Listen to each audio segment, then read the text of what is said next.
good morning, everybody. Welcome back to the Move podcast. I'm Lance Armstrong, joined by Johan Brunel over there in Madrid, JB Hager, the other JB, down there in Austin, Texas, and George Hincapie over in Greenville, getting ready for his Hincapie Fondo here in what do we have, 10 days or so? Less, yeah. 10 days.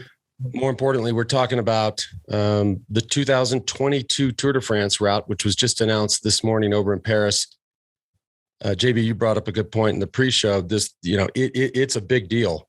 You go over there and it's at a very, swanky theater, and everybody dresses up, and it's a huge rollout. By the way, the 3D animation that they roll out the tour in the theater is available on their site and also on YouTube.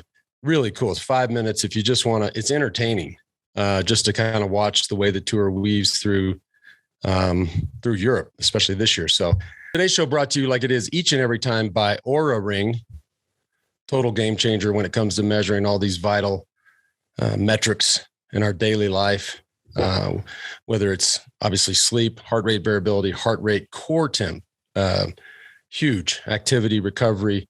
Wake up every day, know how you slept, know if you're ready for that day. Head on over to Oura Ring, OURA ring.com.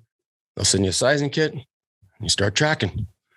I think it'd be cool to just go around the horn and just get everybody's high level impressions of the route that was released this morning. Johan, I'm going to start with you. What do you think?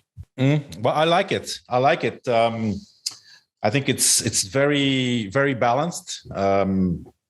For everybody a little bit. There's 6 flat stages, although, normally the 6 flat stages are not guaranteed to be a bunch sprint. There's nice stages in the Alps, nice stages in the Pyrenees. I really like the fact that it starts with a 13-kilometer time trial. I think that is necessary, especially for this Tour de France, because it's going to be a very nervous first week. And let's say the first 13 kilometers puts already a little bit everybody in place. Not that it's going to make a big difference for the teams of the favorites, but at least, there's going to be already people who forget about GC and stuff like that. And then I really like the fact that finally we get a longer time trial back compared to other years where it was 20, 25, 30. Now it's 40 kilometers the last time trial, and for the specialists. So I think there's a bit of everything for everybody. I like it. Yeah. George, what are your thoughts? High level thoughts of what we saw this morning? Man, I'm excited. I guess it's got like some of my favorite disciplines in all of cycling. The Prologue, which I used to love being part of that. I used to love preparing. It's such a high intensity event where you have no room for error. Of course, it might not play a huge part in the overall, but still it's very important for the GC riders. It's very important for the shorter time trial specialists like Stefan Kuhn, who have a huge shot of getting the yellow jersey. Then you got the Cobblestones, which we all know I love, and we all know the amount of preparation that's going to take place to get ready for a stage like that. 11 sectors of Cobblestones, 5 which have never been ridden in the Paris-Roubaix or Tour de France. You got 5 mountaintop finishes. The one thing we're missing, which is another one of my favorite events, is the team time trial. Unfortunately, we don't have that, but very excited about the course this year. I think it's going to be an amazing race. JB, do you have any, as as a seasoned veteran of the Thursday night crit series there in Austin, you got to have a lot of thoughts on this. No, you know what? As I watched the announcement this morning, I thought, I think the guys are going to like this more than they ever have. I know you guys would get upset when there wasn't enough TT. It's got the mountaintop finishes. You don't like finishing at the bottom. The pave, which I got excited about it as well, but again, I knew George would dig that. So my overall take was I think the guys might like this. However, I am curious of how you guys feel. Did you ever do it where it started in another country, and what does that entail? And does that add a lot of stress factors for launching a tour? 100%. And what would be good, we should I think we can break this tour down almost into 4 or 5 sections. We should double click on that because yes, JB, that is a huge deal. So when we talk about the opening stages in Denmark, the answer is yes. And it's like a triple yes. So before we do that, my overall, listen, this is 2 thumbs up. I give it an A+. The only to echo George and Johan, but we're also biased. We loved the team time trial. That was something that we knew that we would either win or be very close to winning. It's also something we knew we would get essentially free time over other teams, especially the climbers teams. It's the only thing missing. But I mean, looking at this course, boy, it's got everything. And just to go back again and echo what the guys said, I mean, a 13-kilometer opening time trial, like if you're in the mind of a favorite who can time trial, this is a 15-minute effort. That's a long effort. And in the minds of a favorite who can TT, you start to think, okay, some of my rivals that are climbers who can't time trial, you start to think, I can get 2 to 4 seconds per kilometer. Okay, just do the math. That starts to be real time on day one, which, by the way, is a Friday. Never seen that before. So I love that. I love the route. I got no complaints other than a small smidge of I just love the TTT, but I don't want to dwell on that because ASO did a hell of a job picking a route for 2022. All right. One of the things that you guys brought up that I think people will find interesting is team selection. You need a well-rounded team. I think George can speak to this. The first week, you need more of a classic squad, but then you need the climbers later. Can you break that down? Yeah, for sure. I mean, just looking at the first 6 stages up in Denmark, which apparently they're racing over a bridge that's almost 20 kilometers long, which are almost guaranteed chaos in a sort of road like that, open air above water. Most likely going to be a lot of wind there right before the finish. The teams are going to have to bring a sort of a classics team. And right away, you got to point towards, the team of Jumbo-Visma, who's got arguably one of the best classics teams in the world with Wout van Aert and, the rest of their classics guys. They perhaps might start out with a little bit of an advantage just because of the way the course is in the first 5-6 stages. Then you have the Cobblestones. Once you get back into the mainland of Europe, 11 stages. This is going to be a massively important stage. I know when we did the cobbles with Lance in 2004, we were ready. We had the classics guys ready to go. We were excited. We weren't scared. We knew that we would get him there in the front, which we've seen before. The last couple of times they had the cobbles, we can lose a couple GC guys if something goes wrong. So this is going to be a hugely, hugely important first week of the Tour de France. You're going to need a big classics guys to help you get through it. Well, that's how you really, this is stressful for everybody, but if you're a GC contender, having those big engines around you, like I would have with George or Eki or Pavel, you're still going to be stressed, but the stress level just comes down, at least knowing that you're going to be in the front 10, 20 guys. JB, to your point a second ago, and we've talked about this a lot on the show, when the Tour leaves France, it's mayhem. I don't care what country it is, whether it's Denmark, like next year, or next July, or Belgium or Switzerland. That doesn't matter. It is mayhem. These people don't see the Tour de France. And it might even be more mayhem in a country like Denmark that has had great Danish riders, but has never had something like this. So it's just the only peace and quiet that they're going to have the first 3 days in Denmark is those 20 kilometers where they go across the Baltic Sea, because there will be no other human beings there, which will be surreal because they're going to go from a Super Bowl setting straight over an 18-kilometer bridge over the Baltic Sea, which potentially has just crazy crosswinds. There'll be nobody there, and then bam, straight back onto land. But that country's going to go nuts. By the way, we're let's not forget Vingegaard, who rode one of the best tours we've seen in a long time last year, came out of nowhere. He's Danish. They rally behind their guys, and so it's gonna be fun to watch. Yeah, Lance brought up a great point with Vingegaard now being one of the favorites of the Tour de France. I still remember very clearly when Rees won the Tour in '96. I went and did the Tour Denmark after, and I have never seen that many people in a bike race. And it was just like the Rolling Stones were showing up. I mean, there was chaos. And I can just imagine this year, the excitement around the start in Copenhagen is going to be very similar, if not more. So that adds to a whole nother level of stress, danger for the riders. It's harder to stay focused. I mean, there's just going to be more people than I think we've ever seen at the start of the Tour de France. Yeah. Awesome. So I think that's why it's so important to have a strong team, and there comes in the tricky part. You have when you select riders, you can say, okay, I need a team like a classics team, but after stage 7 or 8, the Tour goes on, and these guys still need to support their leader in the middle mountain stages. So it's going to really come down to finding the right balance between climbers and strong guys who can pass the middle mountains. There's going to be teams, for example, if you look at a team like the Koenig Quickstep, they have nobody for the GC. They're going to, that first week for them is going to be incredibly important. They have guys. Did you forget about the world champion, Johan? Well, I don't know. I like this course for him. I said GC. There is no way that Alaphilippe has a chance to win this Tour de France. No way. Do you not remember 2 years ago?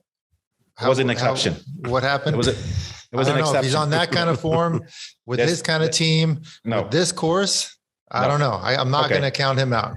You can write it down today on this podcast. Alaphilippe has no chance to win this Tour de France. But he does have a chance, as does 50% of the team they'll start has a chance to massively affect the overall because of the first week. And also take the yellow jersey in the first week. That's obviously going to be one of their goals. And but anyway, the strong team will be like a very balanced all-round team. Have three strong riders like we had in the past. You named them, Lance, like George and Ekimov and Padrnos. Those kind of guys, who know their job in those stages, and then are there for the rest of the tour to support in the Central Massif or in any other middle mountain stages. So to me, it feels like if you start, I think you can break it up into 5 sections here. You've got, let's just call the Danish stages, which I think will be very nervous for the guys, very complicated. Then you've got the stages in the north of France, which of course include the cobbled stage, which has 11 sectors, 20 kilometers total of pave. Then you've got the Alps, then you've got the Pyrenees, and then you have, let's just call it the time trials. The things that break all these, as it always does, the things that always break up sort of the sections of the tour are the rest days. This is the first time I've ever seen. I don't know what it was like 100 years ago. We certainly, when we started, we had 1 rest day, and then the sport said, well, let's, it feels like the guys need a little more rest. Let's give them 2 rest days. And of course, there is the transfer from Denmark, but I don't know that we necessarily need a 3rd rest day, but we have it. It's an interesting twist. I think we talk about the rest day all the time, and I sort of harp on how much I hated them just as it throws you off the rhythm. But boy, you go from 1 to 2 and now you have a 3rd one. And the first one is early on. Yeah, I agree. Interesting twist. It's after a 13K prologue and then 2 stages and rest day. We have never seen that before. 4th day of the Tour de France. It's almost like you can just start anew after that rest after that first day and then start your real Tour de France after, of course, very stressful stages, but it's going to be a big difference.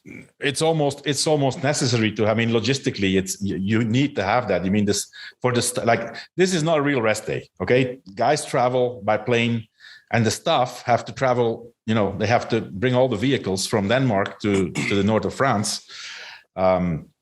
There's no race that day, but I don't see it as a rest day. It's more of a logistical necessity, in my opinion. Yeah, I think it. Yeah.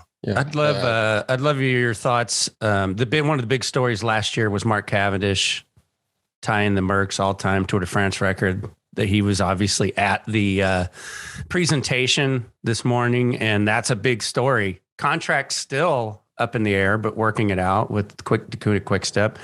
But what are your thoughts on Cavendish and that whole storyline? It's not exactly set up for sprinters. I think I want George and these guys to jump in, but just real quick, I think there's a whole bunch of subplots here before we even get to what might be a storyline, right? Whether or not they've, finalized some sort of contract. And then the big one, does Patrick Lefevere take him to the Tour with this tour?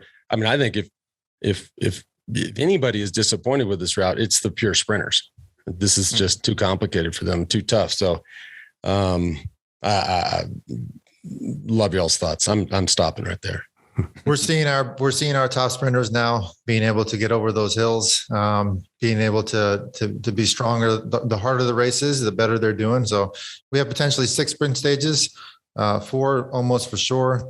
And, if Cav goes, he's got an amazing chance to beat the record books. But the question is whether they'll take Cav or Jakobsen. And, let's not forget the Corbellis and the rest of the sprinters out there. There's still a lot of enough chances for sprints. Yeah. I think Cavendish, I think he's going to stay at Quick Step. I'm very doubtful he's going to go to the Tour de France. Lefevre already said that their sprinter for next year is Jacobsen, and that he was not interested as a team manager and as a team in the record. I don't think Cavendish will be there, and I also don't think that. I mean, I'm pretty sure that Groenewegen won't be there because there's no place for a sprinter in a team like Jumbo-Visma with the sprinter they have, with the leader they have in Primož Roglič. Yeah. And today's show also brought to you by Roka. We talk about Roka all the time. ROKA, just in case you're curious. On and off the bike, they're the best. They're making the best lenses for on the bike stuff, or not just on the bike, but whether you're running, hunting, all of these other things out there, pushing yourself. Rob and his whole crew in Austin, they know what they're doing. Also on the prescription side, boy. And by the way, I gave Johan my readers over there in Mallorca. He saw them and he just basically took them. That's how hot they are. They even match with the background. Look, they match. It's a mix between the Move logo and the background. Mm-hmm. You are very stylish today, Johan. Roka, just continuing to crush it. Head on over to roka.com and enter the discount code THEMOVE, all one word, for 20% off your first purchase. Also today brought to you by LMNT, our go-to hydration source. Somebody that sweats profusely most of the time that they're out exercising. This is it. There's no junk in it. It's all science-backed. 1,000 milligrams of sodium, 200 milligrams of potassium, 60 milligrams of magnesium. And for our listeners, special offer. For just the price of shipping, you can try out the sample pack and figure out which flavor you like the best. By the way, all of us over here at We Do are playing with all our LMNT packs on some after bike and after exercise options, AKA cocktails. So stay tuned for that. Head on over to drinklmnt.com/themove. Let's talk about the mountains. We had a bit of not a debate, but it was just the official announcement says that there are 5 uphill finishes. Our Svengali here, Johan Brunel, corrected us and said, actually, feels like there's 8, which is a big difference in 5. And I agree with you, Johan, especially when it comes to that stage in the Mende, which is not an alpine finish or a finish in the Pyrenees, but man, that is a hell of a finish. That's incredibly hard. You can lose the Tour de France on that uphill finish. Yeah. If they catch you on a bad day, I'm sorry. The reverse lights go on and you're in park. I don't think we've ever seen a finish in Mende with the GC guys the group being more than 10 guys. So it's definitely going to split up whether there's a breakaway or not. That's going to be a bit of a battle for GC there. Yeah. Plus it's already stage 15, after the Alps, the finish in Mende. So I think what the Tour de France really means is that there's 5 real mountain uphill finishes. I think it's really, contrary to what we've seen in the last few years, there's no mountain stage with no uphill finish. All the mountain stages have an uphill finish, which is great. But I think amen to that. Okay. A++. Yes. Yeah. So, but then we have Mende, of course, which is an uphill finish. There's another one. The 2 other ones that I have seen is the finish in Lausanne. It's not a mountain stage. They call it hilly, not mountain stage, but hilly. But it's also like a 3-kilometer uphill with a very steep part in it. So definitely for the punchers or the climbers. And then even actually stage 6 into Calais also has an uphill finish, a little bit similar to the stage that Alaphilippe or Van der Poel won in this year's Tour de France. So I've counted 8 uphill finishes. Yeah. And one thing we should point out, which our good friend Matthew White, who was just there at the presentation, pointed out to us, was that a lot of these, the 5 uphill finishes, all of the climbs are in the back end of the race, and they're relatively short stages. So it's going to make it really hard for breakaways. It's going to be a huge, just a full-on GC battle for all of those. So that'll be definitely an interesting dynamic that they're adding to the mountain stages. And then we hit, of course, that we're talking about after that, but we're talking about stage 7, Plaza de Belles Filles, which we've seen in the past. The guys that are up there at that finish are usually the guys that are racing for the end. So we're going to know early. We're going to have a really good indication early on of who's on form and who's going to be really battling it out for the final GC. Another thing to Talking love, about the super Planche de Belles Filles. So not just the traditional finish as always, but it's an extra, call it 1.5 kilometer of gravel. So talk about a mental advantage for Pogačar. Great memories on Planche de Belles Filles with his time trial victory. And then, how is Roglic going to feel mentally on that day where he basically had this disaster and lost the Tour de France. So early in the stage, I think we're going to see already there who has the legs and who doesn't. Yeah, Johan, I got a question for you, because looking at this route and knowing how much you guys prepared and did the recon, like arguably this may be one of the most demanding recons of the Tour de France you're going to need, because you're going to have to see the cobblestones. You're going to have to see the 5 mountaintop finishes. You might have to go see this bridge. What would you be planning right now after looking at this course? What would you be planning with Lance? Great question. Yeah, well, I think the 3 stages in Denmark, I think that's easy. That basically means you go a bit earlier. You go 3-4 days earlier than normal, and you try to go to see those critical points. The cobbles, of course, you have to see them. Everybody will see them. Most of them will take advantage of whenever they're in Belgium and the north of France. I don't expect that any of the favorites will do Paris-Roubaix as a training, but maybe some other races, maybe some races in Belgium, like Hardelbeke or something like that, to get used to, because at the end of the day, it's a different style of racing. And then, the mountain stages, that's pretty straightforward. You have to basically wait until the end of May to be sure, because especially the Alps. If you one thing I also noted is that stage 11 over Col du Granon, they go over the Galibier, 2,600 meters, and Col du Granon is 2,400 meters, which is also an added difficulty. But in terms of recon, you have to wait till the snow is gone, and usually you get the green light at the end of May. Back in the days, maybe now with global warming and stuff like that, everything has changed. But no, it's going to require a lot of planning and for reconning this Tour de France, definitely.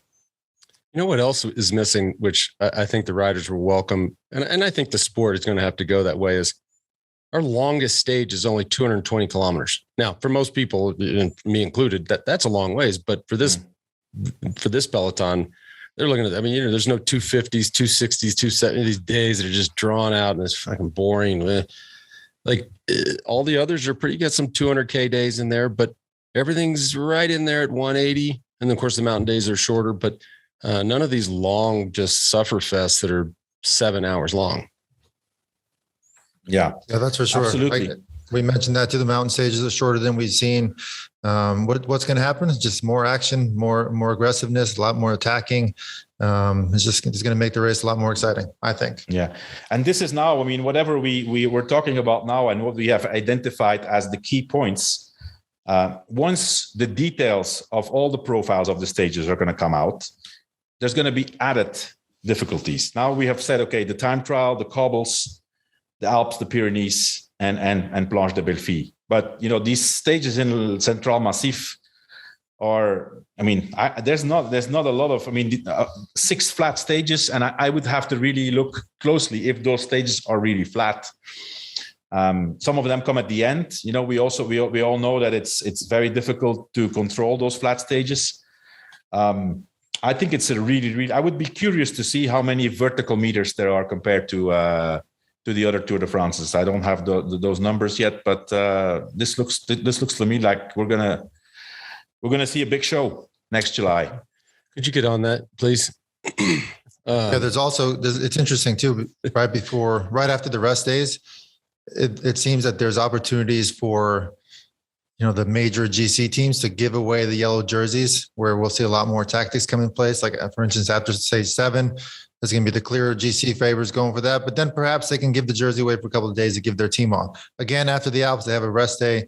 And of course, that's getting closer to the end of the race, heading into the Pyrenees, but we might be seeing the jersey change hands a lot more than we did last year. Last year, Pogačar got the jersey. We never saw much change. So that makes it also super interesting to watch.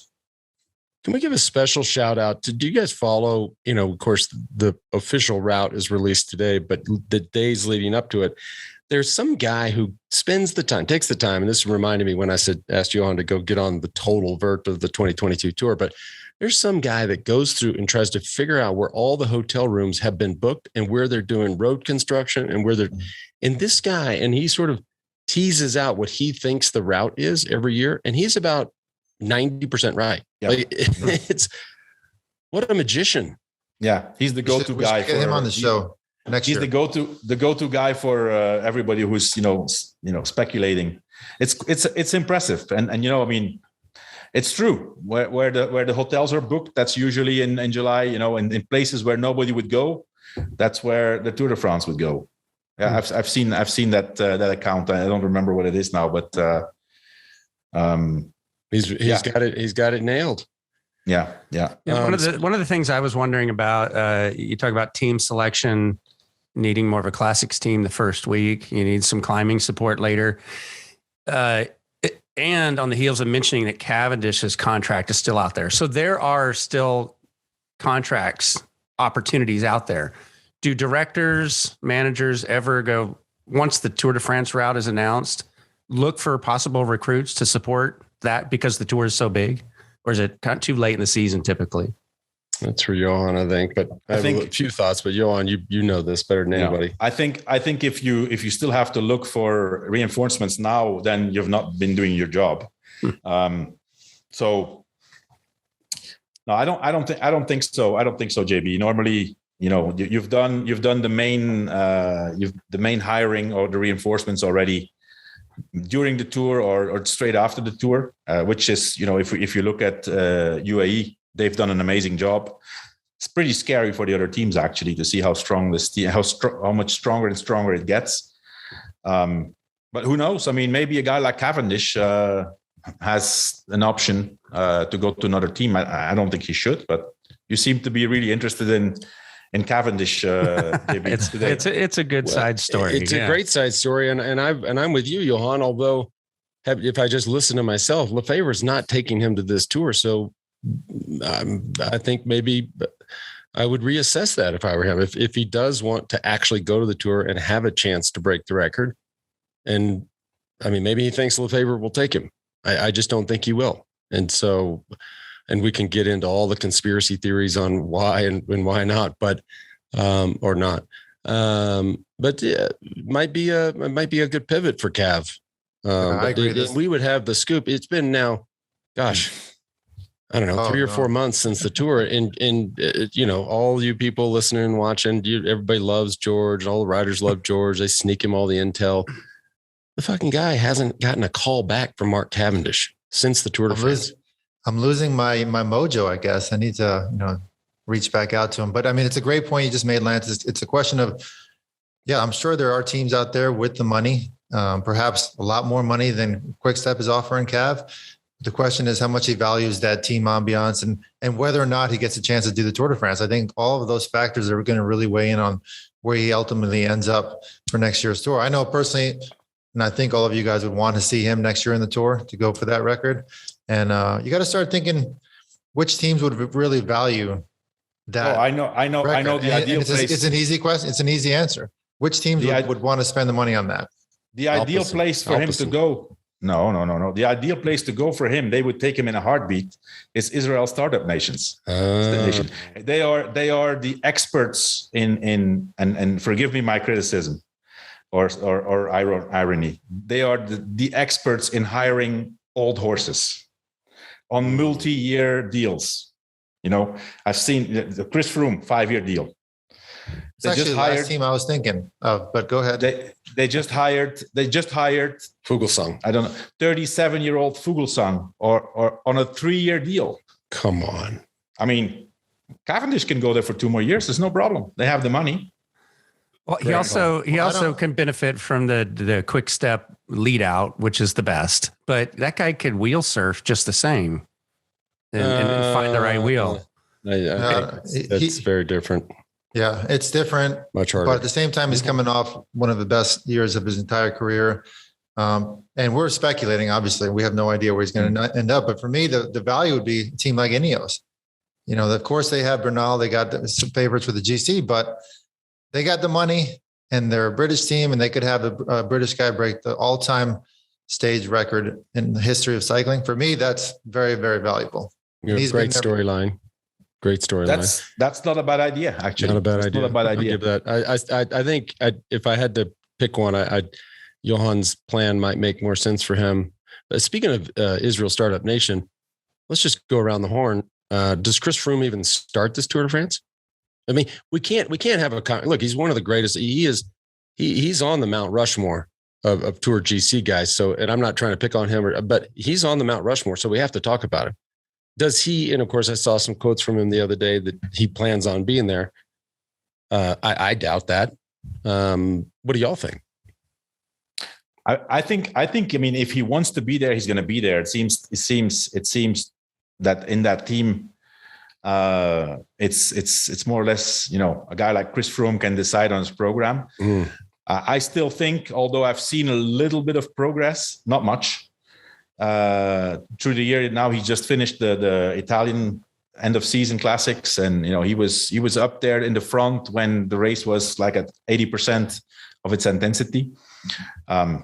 But I really, I mean, with all due respect, you know, he's won the Tour 4 times. I see no possibility for Chris Froome to be rivaling these guys that are the favorites now: Pogacar, Roglic, and others, Bernal and Carapaz. In my opinion, there's no way. George, you will disagree with me. Well, I think he's getting paid a shit ton of money. I think they need him there. They're paying him to be there, and they're expecting him to be there. They're expecting him to get better. And like you said, he's showing some signs of improvement.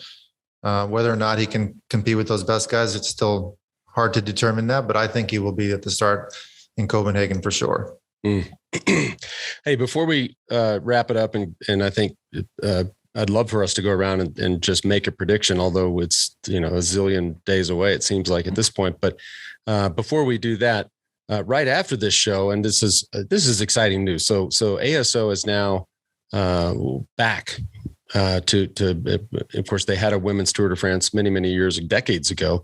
But next year we're going to see a real bona fide women's tour, which just for the listener and viewer, loyal listener and viewer, just know that we plan on covering the women's tour the same way we cover the men's tour. So while the names and faces and the characters on the set might be a little different, we're going to devote as much time and as much passion for the women's tour as we have for the last few years for the men's tour. So they, of course, released the route today for the women's tour.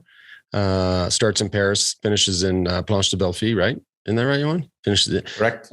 So we're going to, immediately after this show wraps, we will do a separate show previewing that course. It'll be myself, Johan, and Alison Tetrick, our old friend, who's just always full of spice and vinegar and always got something good to say. So tune in for that. But just know, you know, come next, I guess it'll be late July.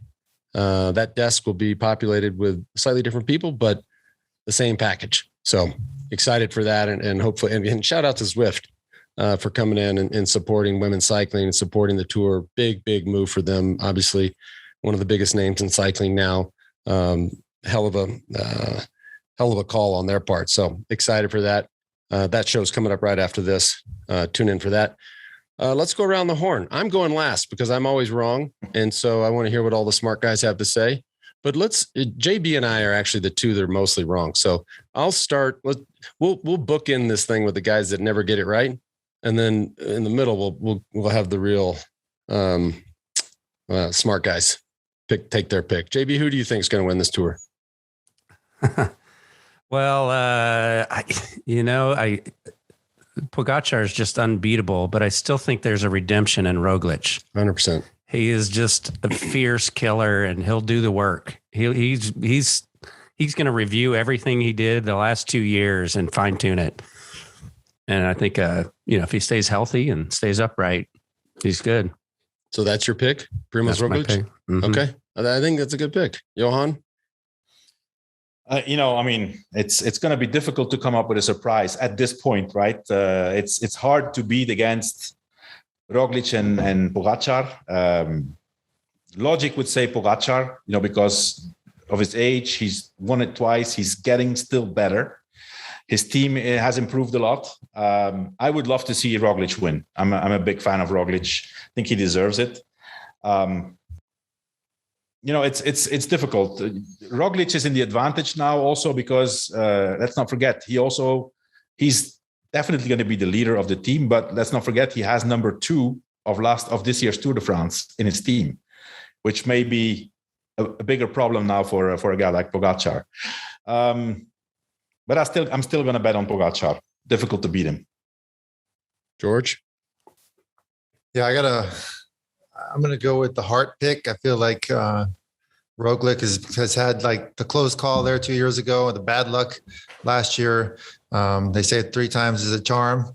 And I feel like he's like a robot. He's just so, just so hard to be steered away, whether he's crashing or losing the Tour by seconds. He comes back and he wins the Vuelta. He's always coming back. I feel like wins an Olympic gold medal. As an Olympic gold medal. I feel like this year, I'd like to see him race a little bit more before the Tour de France, as opposed to what he did this past year, just to really fine tune that reaction time, because we all know how dangerous the Tour de France is. I feel like that was the one thing he was missing this year. And like you said, JB, he'll come back with a plan, learn from his mistakes, and I think he could be on the top step this coming year. So you're picking Roglic. Yep. I agree with everything that everybody's, and as much as I want to pick Roglic one thing that wasn't said is we are now, we've mentioned this a few times in the last couple of seasons. It is now to the point where, okay, this is your last shot. Like, although I know he came to the game late and that helps, and you sort of more miles in the future when you start in the sport, especially professionally later.